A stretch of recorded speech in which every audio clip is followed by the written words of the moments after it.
Fisiologia humana é um dos assuntos mais cotados para cair na prova do Enem, afinal é um assunto que cai todos os anos. Eu me chamo Patrick Gomes e hoje eu vou compartilhar com vocês informações acerca do sistema digestório e do sistema cardiovascular que você precisa saber para poder marcar a opção correta com relação a esse conteúdo que provavelmente vai estar na sua prova do Enem. Beleza? Gente, existem vários sistemas. Sistema digestório, sistema circulatório, sistema respiratório, sistema excretor, sistema endócrino, sistema linfático, sistema imunológico, sistema muscular, tem vários sistemas. A prova do Enem, ela não coloca propriamente dita um sistema em específico, ela faz uma integração de vários sistemas e de repente te pergunta algo ligado à saúde. Na aula de hoje eu vou falar para vocês sobre o sistema, o que você tem que saber sobre o sistema digestório e sobre o sistema cardiovascular. Na segunda aula que eu vou estar compartilhando com vocês, eu vou estar falando sobre o que você tem que saber sobre o sistema excretor e sobre o sistema respiratório. Essas são minhas 4 apostas. E na terceira aula a gente vai responder algumas questões ligadas a esses conteúdos, tá? Então eu vou compartilhar aqui com vocês o nosso slide maravilhoso para você poder ter uma visualização melhor acerca do que eu quero que você saiba com relação ao sistema digestório e ao sistema cardiovascular.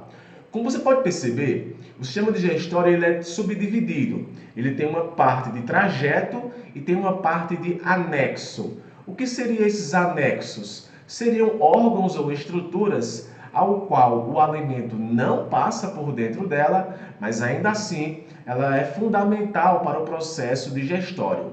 E Patrick, o que é a digestão? A digestão, galera, é a quebra da molécula orgânica. Essa quebra é importante para que aconteça o processo de reabsorção, ou melhor, de absorção, e faça com que caia no sangue e aconteça a distribuição dos nutrientes para poder eles entrarem nas suas células. Então é necessário que aconteça uma digestão.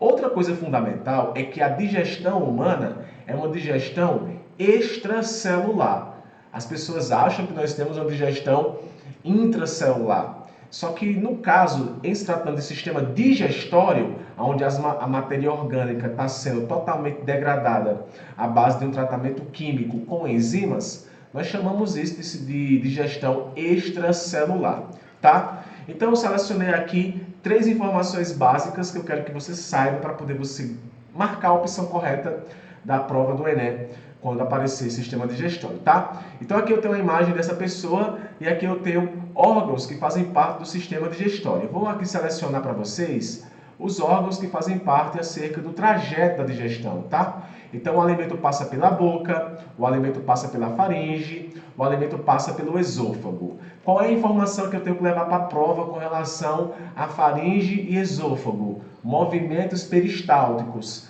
que são movimentos de contração muscular da musculatura lisa, que faz com que o alimento, ele involuntariamente acabe desbocando no seu estômago.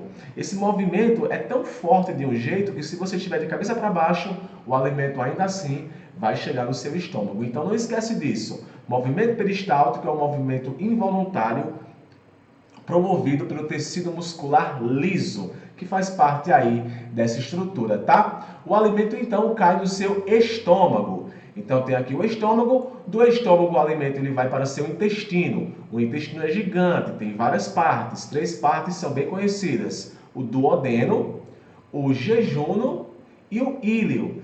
Duodeno, jejuno e íleo são as 3 partes que formam o intestino delgado, até que ele desemboca no intestino grosso, que eu também vou estar explicando para vocês qual é a função do intestino grosso. Então esse é o trajeto que o alimento faz. Só que perceba que tem outros nomes que são importantes para a digestão, porém o alimento não passa por dentro deles, tá? Como por exemplo o fígado. O fígado é fundamental para a digestão porque é ele que produz o suco biliar. O suco biliar é um suco que eu coloquei ali, que eu vou falar sobre ele, que é um suco produzido pelo fígado, mas armazenado na vesícula biliar. De repente pode perguntar para você acerca disso. Quem produz o suco biliar? O fígado. Aonde é que ele é armazenado? Na vesícula biliar. O alimento, quando está no estômago, que também é fundamental, a digestão que acontece lá, ocorre aí uma dilaceração de tudo que você comeu. Isso acontece porque o estômago ele tem o suco gástrico.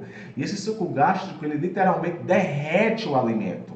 Só que antes de falar sobre o estômago, vamos voltar para a boca. Na boca, além dos dentes, que vai triturar o alimento, um tratamento físico, a boca ela é rica em saliva. E a saliva ela é rica em uma enzima chamada de amilase, que é uma ptialina, e a amilase é uma enzima que digere amido, digere carboidrato. Então, na boca inicia-se a digestão de carboidrato, à base de enzimas amilase. Então, da boca, o alimento vai para o estômago. Patrick, mas faringe e esôfago? O alimento passa por dentro deles. Só que não acontece tratamento químico nessa região. Acontece tratamento químico no estômago. E aqui eu coloquei 4 glândulas que estão no seu estômago que são fundamentais. A glândula mucosa é uma glândula que produz o muco que protege o estômago contra a ação do suco gástrico. A glândula G é a glândula produtora de gastrina, que é um hormônio fundamental para a ativação da produção de suco gástrico. Esse suco gástrico é feito pelas glândulas parietais. E as glândulas principais produzem a enzima fundamental da digestão que acontece no estômago, que é a protease, que é uma pepsina, e lá acontece digestão de proteínas. Então veja só, enquanto na boca acontece digestão de amido, no seu estômago acontece digestão de proteínas. Isso é interessante porque de repente pode perguntar para você aonde inicia a digestão de proteínas. Você vai marcar que inicia-se no seu estômago. Patrick, então acontece absorção de muitos nutrientes no seu estômago? Na verdade, no estômago não acontece tanta absorção. Alguns minerais são até absorvidos pelo estômago, mas grande parte dos nutrientes são absorvidos no seu intestino delgado, ao que compete duodeno. O duodeno é uma parte totalmente, é um tecido, o tecido que forra o duodeno, ele é rico em microvilosidades. Essas microvilosidades são fundamentais para poder acontecer a absorção de nutrientes. Porém, o alimento ainda precisa passar por outro tratamento químico, à base de várias enzimas digestivas e também à base de um suco que vai literalmente ser um detergente de gordura. Então tem o suco entérico, que é um suco produzido pelo próprio intestino, rico em diversas enzimas que vão digerir proteínas, proteases, lipases, nucleases. E isso é fundamental, porque mesmo que a digestão não tenha sido completada na boca ou no estômago à base de amilase ou protease, quando chega no seu intestino, aquilo que não foi digerido vai ser digerido pela ação dessas enzimas presentes no suco entérico, como também presentes no suco pancreático. Suco pancreático que está vindo do pâncreas, tá? O pâncreas ele produz o suco pancreático que vai atuar lá no duodeno. Essa produção também está ligada a ativar. Para poder acontecer essa produção, ou melhor, várias enzimas e hormônios também são fundamentais. Mas um fato é que o suco pancreático ele se dirige para o seu duodeno e lá também acontece o tratamento químico de proteínas, lipídios e diversas outras moléculas orgânicas, como também o carboidrato, tá? O suco biliar, por sua vez, é um detergente de gordura, aonde é produzido pelo fígado, armazenado na vesícula biliar e liberado no duodeno, onde vai acontecer literalmente uma lubrificação do lipídio, possibilitando a ação da lipase intestinal, onde vai digerir o lipídio. Patrick, o que acontece quando digere carboidrato? Forma o quê? Glicose. O que acontece quando digere proteínas? Forma o quê? Aminoácidos. O que acontece quando digere, por exemplo, gordura? Glicerol e ácido graxo. Então perceba que tudo é quebrado para poder acontecer o processo de assimilação no seu intestino. Então, gente, essas informações que eu passei para vocês são informações fisiológicas acerca desse sistema que eu considero que você tenha que saber para poder você responder a opção correta em sua prova, tá? Com relação ao sistema cardiovascular, ele é um sistema mais complexo. Isso porque o sangue, ele por si só é um tecido. E em se tratando de sistema cardiovascular, também a gente podia falar aqui de sistema imunológico, podia falar aqui de sistema respiratório, uma vez que o sistema cardiovascular é um sistema de distribuição, então distribui nutrientes por meio do sangue, tá? Então quais são as funções desse sistema? Distribuição de nutrientes, trocas gasosas, transporte de substâncias e movimentação das células de defesa, o que eu acabei de falar para vocês. Então tem como eu descrever, se fosse o caso, cada uma dessas funções. Mas a prova do Enem não quer essa tua habilidade, ela quer que você conheça de forma geral o sistema cardiovascular, porque geralmente as questões que caem questões de interpretação. Com relação ao tipo de circulação humana, ela é dupla, completa, fechada. Ela é dupla porque o sangue passa 2 vezes pelo coração. Ela é fechada porque passa por dentro de vasos sanguíneos. E ela é completa porque o sangue venoso não mistura com o sangue arterial. O que seria um sangue venoso? Um sangue venoso seria um sangue rico em gás carbônico e pobre em oxigênio. O que seria um sangue arterial? Seria um sangue rico em oxigênio e pobre em gás carbônico. Antes que você pense, toda veia e artéria carregam o mesmo tipo de sangue? Tipo, veia só carrega sangue venoso, artéria só carrega sangue arterial. Não é assim que funciona, tá? Existem veias que transportam sangue arterial e existem artérias que transportam sangue venoso. E em se tratando de componente do sistema cardiovascular, nós temos o coração e os vasos sanguíneos. Eu já adiantei para você falando sobre veias e artérias, porque justamente são as mais conhecidas. Mas também tem os capilares, tem as vênulas, tem diversos tipos de artéria, mas um fato é que o sistema circulatório humano ele é fechado porque tem vasos sanguíneos. E como você pode perceber aí na imagem, acontece uma distribuição do sangue pelo corpo, tá? O coração também faz parte do sistema cardiovascular porque ele vai ser uma bomba. Eu vou estar comentando daqui a pouco. Olha só, com relação a artérias e veias, de repente, a prova pode te perguntar uma diferença existente entre artérias e veias. A diferença não é essa, que a artéria transporta sangue arterial e veia venoso. Não, essa não é a diferença porque tem exceções. Então aqui eu coloquei que existe uma diferença básica que não envolve a questão do calibre do vaso, mas a questão de válvulas. Se você perceber, a veia possui válvulas. Essas válvulas são importantes para que não aconteça um refluxo do sangue. Então o sangue corre em uma direção. Então a cada movimentação do coração, a cada contração que acontece, as sístoles e as diástoles fazem com que o sangue ele fique percorrendo em nosso corpo. E ele não volta justamente porque na veia vai existir essas válvulas que impossibilitam o refluxo do sangue. Patrick, mas o sangue quando sai do coração, ele sai muito forte por uma artéria. Mas como é que ele tem tanta pressão para voltar para o coração?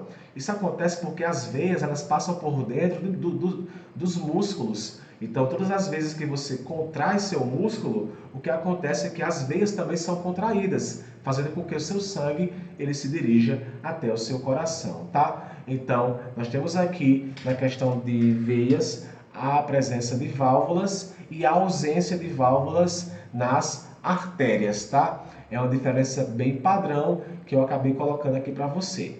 Além também eu coloquei que a veia tem uma camada mais espessa com relação a uma camada mais delgada presente nas suas artérias, só que nas artérias vai ter uma camada média, vai ter uma camada mais espessa ao sentido mediano, tá?